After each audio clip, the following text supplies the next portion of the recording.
Topic of this segment is carbohydrates. Now, when we talk about carbohydrates, we're talking about something that you've all heard the term carbohydrates, but let's really see what it looks like. When we break it down, carbon and hydrate. Carbon referring to carbon, hydrate referring to water. Therefore, when we look at these, they will have a general chemical formula of, for every carbon, you're going to have 2 hydrogens and 1 oxygen. So they are a very important chemical. They are used for energy storage, even though some of this energy that is stored may be stored in a structural form, it is still energy storage. When we break down carbohydrates, we look at them and we see a lot of different kinds, which include simple carbohydrates. A simple type carbohydrate is glucose. Glucose, you can see, has 6 carbons, 12 hydrogens, 6 oxygens. Another simple carbohydrate is fructose. Fructose has 6 carbons, 12 hydrogens, 6 oxygens. You can see that there is a general difference in the format here. Glucose is represented often as a 6-sided sugar, whereas fructose is represented as a 5-sided sugar. So there's a little bit difference. We often see fructose in the form of high fructose corn syrup, which is something like this. This is a product you can buy in your supermarket. We use it as a syrup on a lot of different things.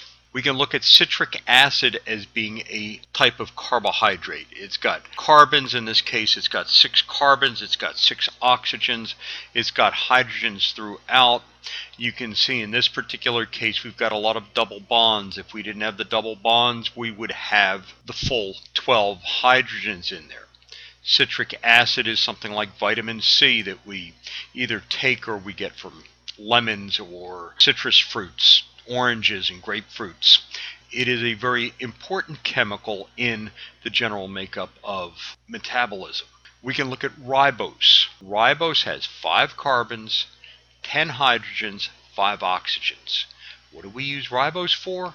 That's your building block for RNA. If we add deoxyribose, which means we take another oxygen out of it, we are going to have the building block sugar for DNA. Pyruvic acid is a very simple carbohydrate, and that becomes very important because we're going to see it in glycolysis. So all of these chemicals are very important as they are simple carbon units that are used for something. They are often polymerized. Talk about dimers as well. Dimers mean you take 2 of these and you put them together. A couple of examples of this include if you take glucose and fructose. Glucose is often called blood sugar because it was first found in the blood. Fructose is often called fruit sugar because it was found in fruits. If you combine them together, what you get is a molecule that looks like that, and we call that molecule sucrose. Sucrose is what we often call as common table sugar, and you've seen it in many different forms. This particular form here is confectioner's powdered sugar, which is a very finely powdered material that we use to make icings and other stuff like that. The other extreme would be something like this. This is a colored sugar that you would put on your cookies at Christmas time in order to give them a certain kind of glistening appeal to them. It's just a very interesting look. If you took 2 glucoses and you put the 2 glucoses together, we get a material called maltose. So maltose is a dimer of glucose. Maltose is very interesting when we look at it. We see it in a lot of different forms. This is the form of a candy that some people really like. It's got a different flavor to it, and the different flavor is from the maltose. We've got this material. This says it's a malted milk additive, which means you put it in milk and you get the malted milk out of it. When I was growing up, you would go to a malt shop. They would have milkshakes. They would put malt in it, and the malt in it would give a milkshake a special flavor. You can buy crackers that have malt. In this particular case, what they do is they break down starch to give you malt, and it gives it a different flavor. And the ultimate malt product is beer. They take barley, they malt the barley, and then out of the barley malt they make the beer. Maltose is nothing more than a dimer of glucose, and it's a very important material. When we look at carbohydrates, carbohydrates can be polymerized to make much larger molecules. If we start out with glucose, and this is another representation of glucose, it's kind of called a boat type configuration. In this case, we take the glucose and we polymerize it by attaching the carbons together using the hydroxyl parts down here. And if we polymerize it like that, we get something that looks like this. And you can see that this is nothing more than one glucose after another, after another, after another, after another. And when we get the polymerized glucose like that, we call it starch. Break this down into smaller units, you get dimers, which gives us malt. If you look at starch, starch is a very important thing because we use it for food. Over here, what do we got? We got cornstarch. Cornstarch is, again, a very interesting material that we use for food. A very common form of this would also be in the form of flour.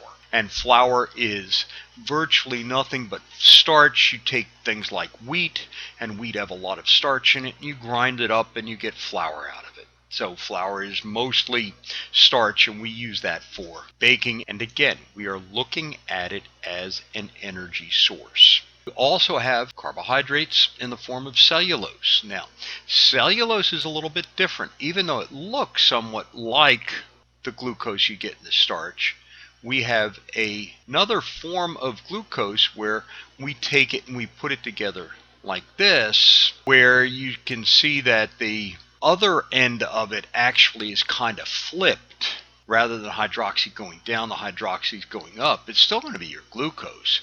But what happens here, when you put it together, you can see that the molecules flip-flop.